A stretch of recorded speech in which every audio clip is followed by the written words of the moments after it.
নববর্ষের সকলকে আন্তরিক শুভেচ্ছা জানাই। বিশেষ করে বেহালা পশ্চিমের অধিবাসী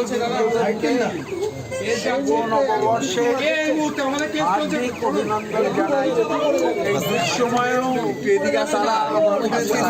পার্থ চট্টোপাধ্যায় জানালেন নতুন বছরের শুভেচ্ছা। অর্পিতা বললেন আইনি আস্থা রয়েছে। এটা তো পুরো আইনি প্রক্রিয়া, তো আইনের উপর ছেড়ে দিই, আইনের উপর আস্থা আছে।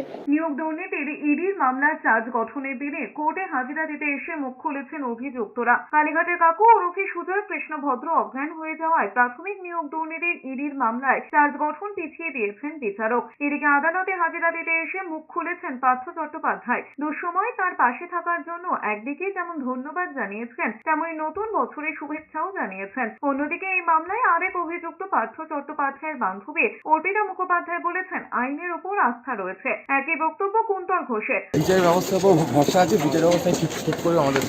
অন্যদিকে আরেক অভিযুক্ত তাপস মণ্ডল বলেছেন অসুস্থ হওয়া সত্ত্বেও কোর্টকে অপমান করতে পারবেন না বলে হাজিরা দিতে এসেছেন।